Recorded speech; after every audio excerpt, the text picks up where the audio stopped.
Thank you. Good morning, everyone. Good morning. A brief introduction. My name is Elena Serea.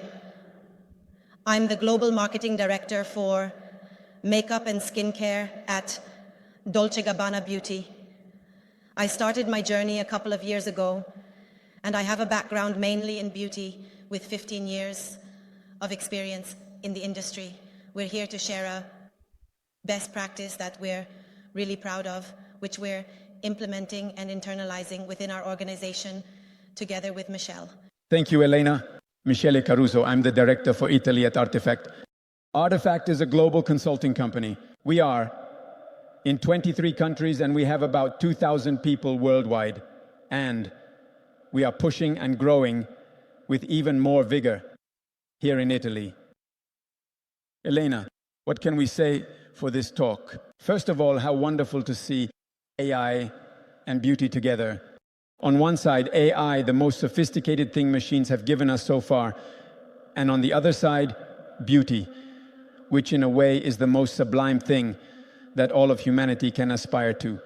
Beauty. Absolutely right.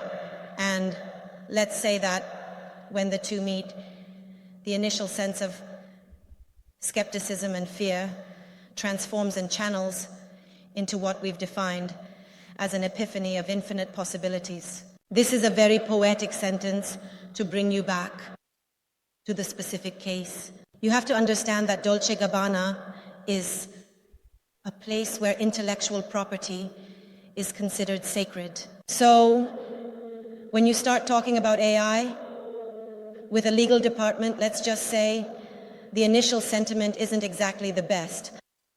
But with Artefact, we found ourselves in a great position because we managed to channel something that seemed untrustworthy into something extremely interesting that could really give us a significant competitive advantage over other players in the industry. It was a monumental quantum leap from fear to trust.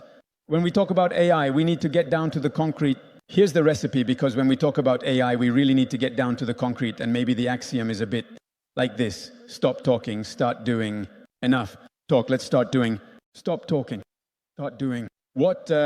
Definitely taking risks, definitely putting into action all the necessary tools. And this is exactly the wind of change that we are bringing to Italy with Artefact. So, the challenge is definitely to take a bit more risk for something greater. And it's precisely on this point that we found ourselves right away with Dolce & Gabbana Beauty.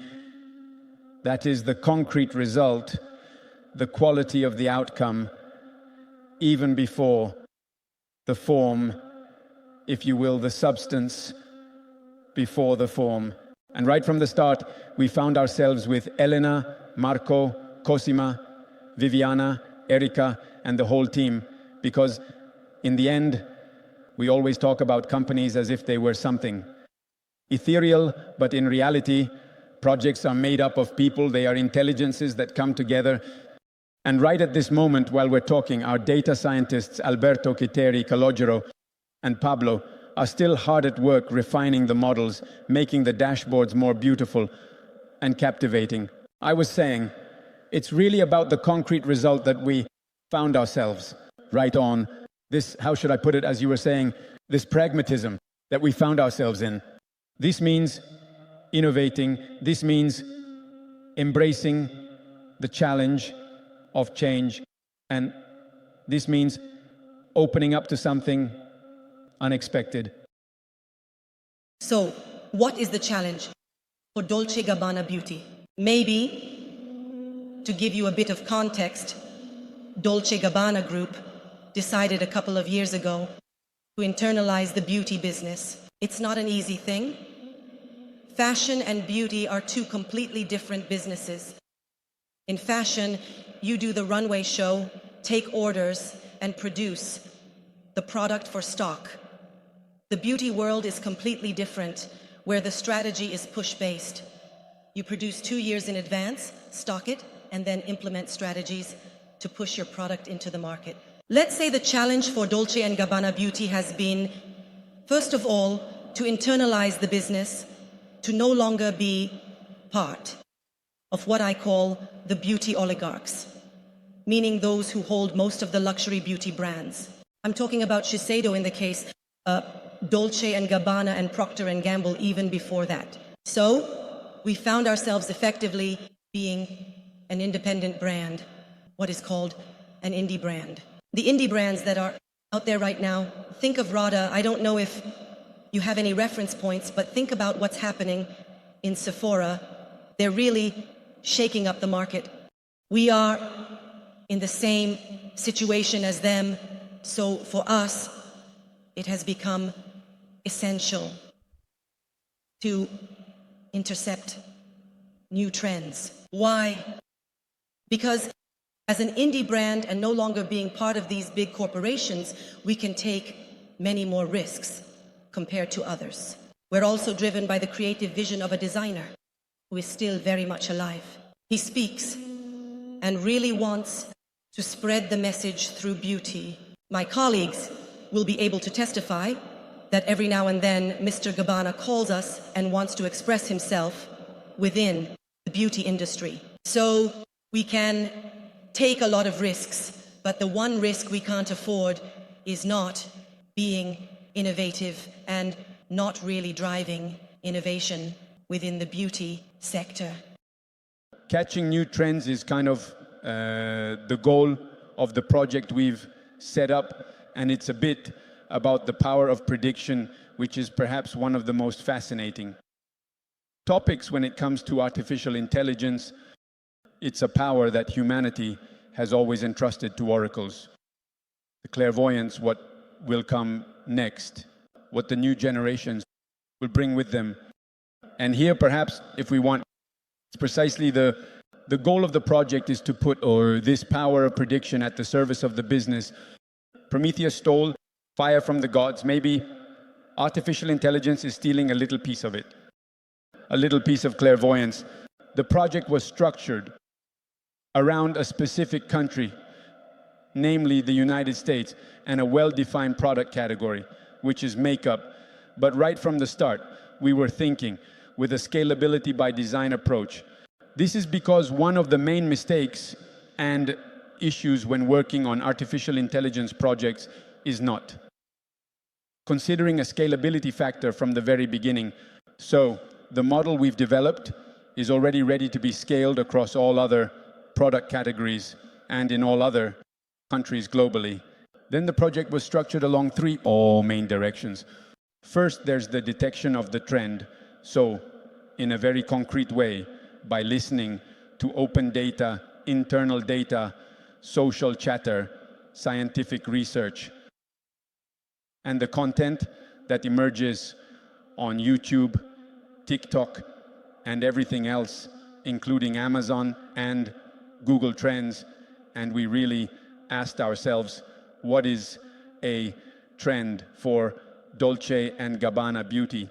I mean, what differentiates a temporary spike, a flash in the pan, from a real trend? The second point is about predicting this trend, which is definitely the most complex aspect of the project. Once that specific trend is identified, I can make a prediction about the future.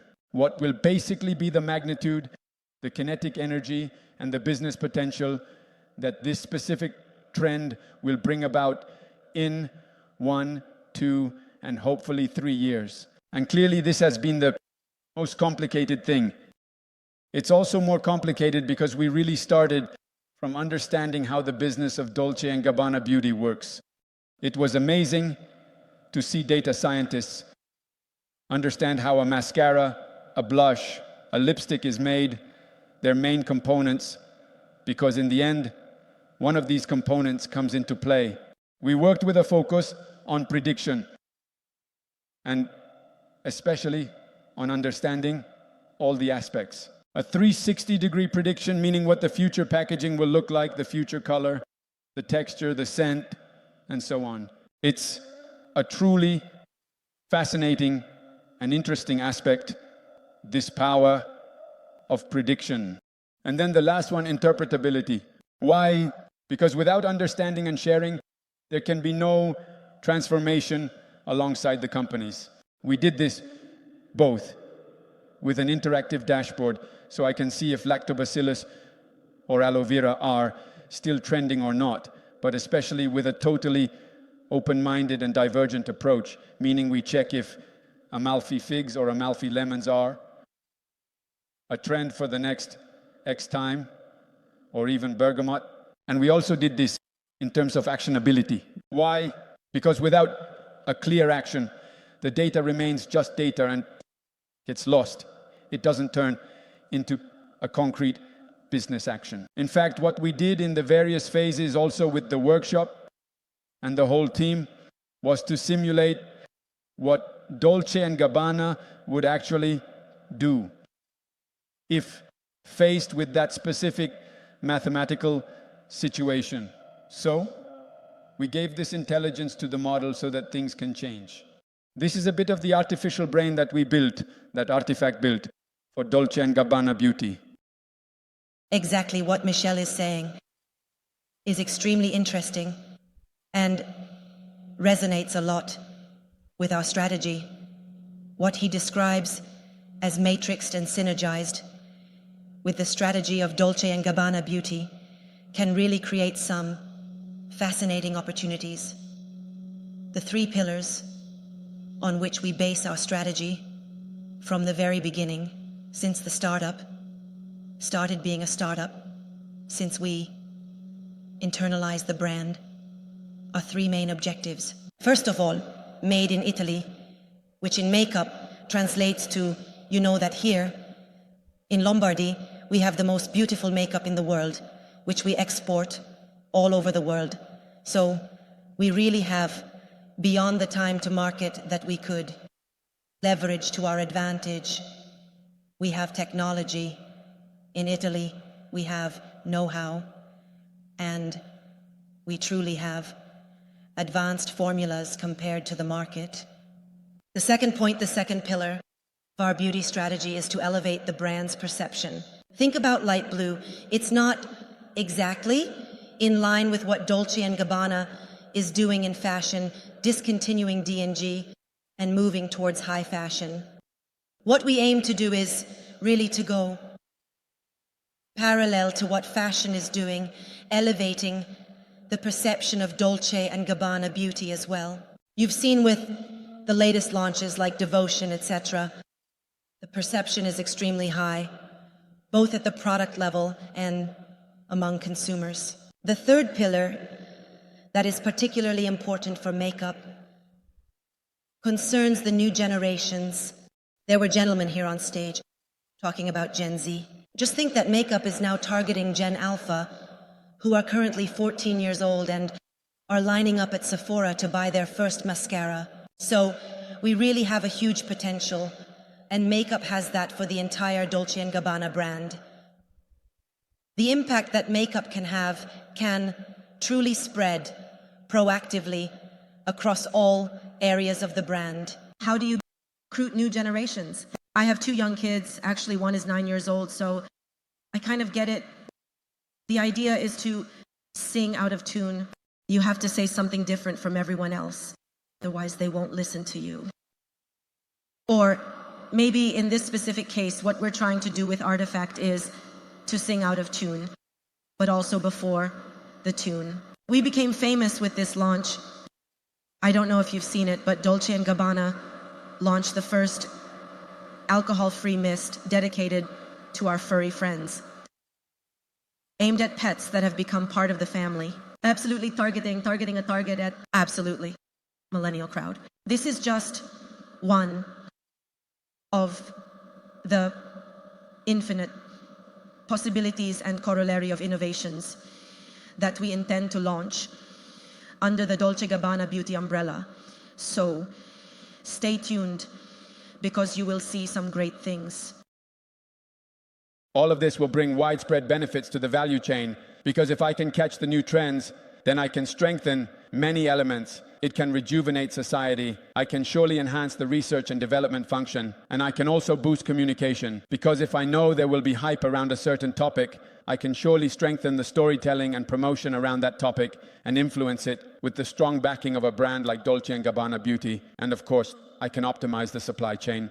Because if I know there will be hype around a certain topic, can definitely strengthen the storytelling and promotion around that topic and influence it, especially considering the strong backing of a brand like Dolce & Gabbana Beauty. And of course, I can optimize everything related to the supply chain. Why? Because I have a way of making a shopping list for 2 years from now of what's going to happen. So that means procurement, it means stock optimization, it means predicting inventory, and so on. But let's remember, know how to catch that hinge 24 seconds, but let's really remember to know how to intercept that point, that hinge where. It documents the predictive power and computing ability of machines. Works hand in hand with human foresight and creativity. Let me make a metaphor. Kind of like with the coffee machine, which is a bit like how we approach things in life. The coffee machine is the same in Naples and Paris, where I live. But what changes is the flavor very often. Why? Because obviously the machine alone isn't enough. We also need people alongside the machines. And once again, we could say that artificial intelligence wears out those who don't have it. And a bit like in the case of the Turing machine, this brain that we have built helps to predict moves and win the game. So what's really important is not just the machine, but also the heart behind it, the wisdom of the gesture, and in some way, the people alongside the machines. If you think about it, as I mentioned, if we bring this into the makeup world, it can really turn into a game changer, right? Della Cupertino of makeup, this can really turn into a bomb, right? True. And it's precisely this, the Italian savoir-faire, the unique craftsmanship of Italy that combines with an artificial brain made of numbers, mathematical formulas, and logic in a constant balance. We've reached the end, a constant and wonderful balance, like a graceful dance between artificial intelligence and human intelligence. Thank you very much.